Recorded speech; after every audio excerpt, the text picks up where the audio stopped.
and welcome friends. I'm Smitha from the blog Smiling Colors, and in today's video we'll be drawing a line art illustration of the Lord Ganesha.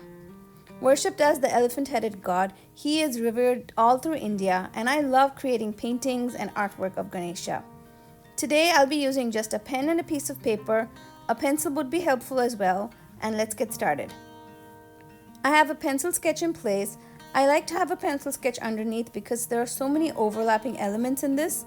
It's easier to trace over the lines that you want with the black pen when you have a pencil guideline. In the description box below, I will leave a link to my blog post. I have a step-by-step photo tutorial over there. You can also print out a printable step-by-step tutorial and follow along. I'll play some music here and I hope you enjoy this video.